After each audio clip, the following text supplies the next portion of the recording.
Maria, great to be with you.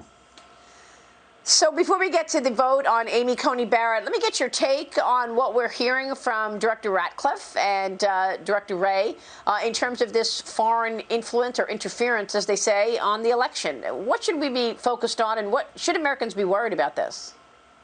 Well, unfortunately, we shouldn't be surprised. Russia is our enemy. Iran is our enemy. They have tried to interfere in elections before. They will try to interfere in this election. They will likely try to interfere in elections in the future.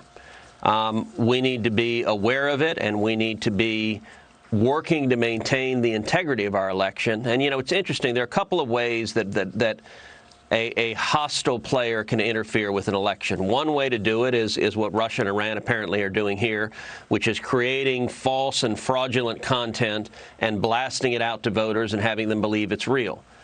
That's serious, and we need to be on our guard. Another way to interfere in the election is what Twitter and Facebook are doing right now, which is blocking legitimate news, censoring the news feed so that they prevent voters from hearing information they don't want them to hear. Last week, Twitter and Facebook crossed a really important threshold. We have had for several years a growing problem with big tech censorship, big tech censoring individual Americans, conservatives' views they didn't want. But last week was a major escalation because it's the first time of which I'm aware where big tech censored a major media outlet, namely the New York Post. The New York Post had two blockbuster stories last week alleging corruption concerning Joe Biden, one concerning Ukraine, the other concerning communist China. And both Twitter and Facebook decided that the voters were not allowed to see this news story. So if you or I or if anybody tried to tweet the stories, tried to post the stories, you were blocked. You got a warning message that this story contains harmful material. Now, it wasn't malware, it wasn't spyware, it was simply material that was harmful politically to Joe Biden. And they went even further. The New York Post itself, on its social media, when it tried to send out their own story, Twitter and Facebook blocked them and said, no, you can't send out your story. I got to say, Maria, it is chilling to see big tech oligarchs telling media companies. The New York Post has the 5th largest circulation of any newspaper in America. It's 200 years old, and it was founded by Alexander Hamilton. And yet a handful of Silicon Valley billionaires are now telling media companies they get to decide what stories you can write and what stories the American people can read. That is chilling, and it's wrong. I could not agree more, Senator. You're so right, and it's shameful that the mainstream media is also conducting some of this because they, too, are not mentioning this blockbuster bombshell story. Yep. Now, the Senate Judiciary Committee is voting today on issuing subpoenas that would force testimony from Twitter CEO Jack Dorsey and Facebook CEO Mark Zuckerberg regarding their platform's censorship of the Post's Hunter Biden stories. Both social media giants limited the sharing of the bombshell reports, as you say. What do you want to see? What do you want to hear? Are you going to vote to subpoena these guys to come down and explain themselves? Yeah, I'm not just a yes on this. I'm a hell yes. I think what big tech is doing is outrageous. I think it's the greatest threat to free speech and to our democracy we have in our country. Last Thursday, was when they blocked the second story, the story on Joe Biden being offered millions of dollars from communist China. And it's important to note, this story is not just about Hunter Biden, Joe Biden's son. These stories allege serious corruption by Joe Biden himself. I tried to tweet out both of the stories. I was actually sitting at the Judge Amy Coney Barrett confirmation hearing when I tried to tweet it out, and it blocked me right there. And that's when I went over to Judiciary Committee Chairman Lindsey Graham and was very dismayed to see big tech just nakedly censoring the media.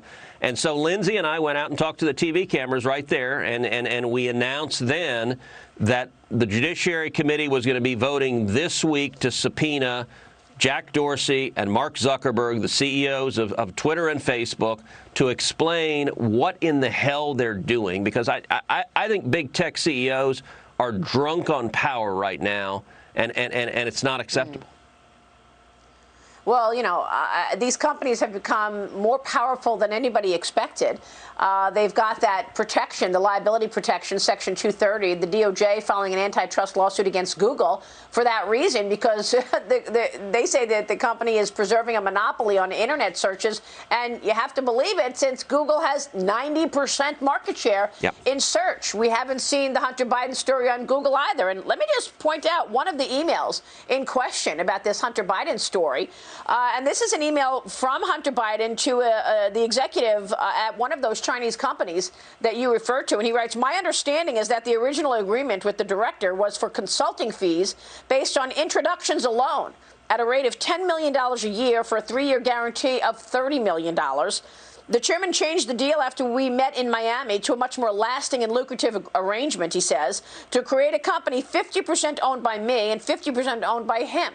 Consulting fees is one piece of our income stream, but the reason this proposal by the chairman was so much more interesting to me and my family is that we would also be partners in the equity and profits of the joint venture's investments." I mean, this is some serious stuff. And then at the end of the email, it goes through who's going to get what in terms of a stake here. And it says 10% of the equity will be held by H, meaning Hunter, for the big guy.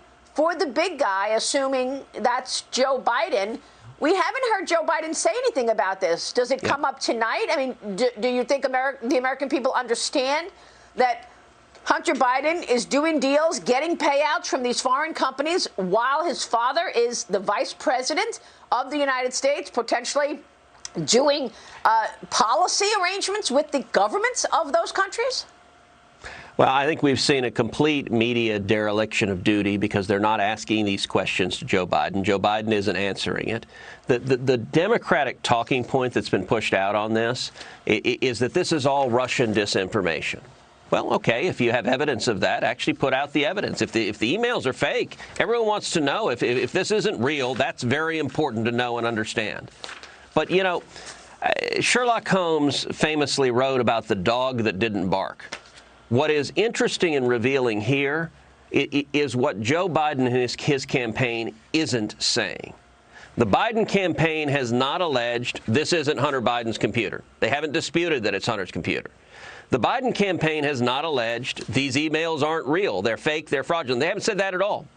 They also haven't alleged that Joe Biden didn't personally meet with the Ukrainian oligarch who was paying Hunter Biden, even though Joe Biden had repeatedly insisted publicly he did not. Also, the Biden campaign has not denied what you just read there, that the Chinese communists offered Joe Biden personally millions of dollars for his bank account. If it isn't true, let them deny it. But the problem is, on all appearances, it is true, and they're counting on the docile media not to question it and simply to say, move on. Look, the night the China story broke, Joe Biden did a town hall meeting hosted by ABC. They didn't bother to ask him. Tonight, I'll wager $20 the NBC moderator is not going to ask him about it either. Trump might, but it's not going to come from the moderator. And it's amazing to see how willing the media is to let big tech assert the power to censor them. If they can censor the New York Post, they can censor the New York Times. If they can censor Politico, they can censor Fox Business. It is a dangerous threshold to say these American oligarchs in Silicon Valley now have monopoly power over what news is allowed to be reported and what you're allowed to hear. So 60 Minutes interviewed Joe Biden and they interviewed President Trump. They released a clip of the president's interview. We ran that earlier. I want to show you a clip of Leslie Stahl with Joe Biden and get your reaction. Here it is.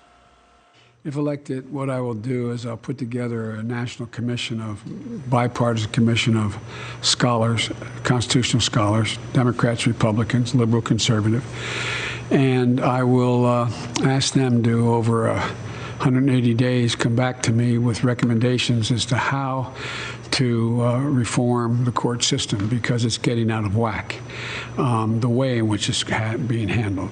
And it's not about court packing. There's a number of other things that our constitutional scholars have debated, and I'd look to see what recommendations that commission might make. So you're telling us you're going to study this issue about whether to pack the court? No, whether there's a number of alternatives that go well beyond packing. This is a live ball. Oh, it is a live ball. No, it is a live ball. We're going to have to do that. And you're going to find there's a lot of conservative constitutional scholars who are saying it as well. The last thing we need to do is turn the Supreme Court into just a political football. Whoever has the most votes gets whatever they want.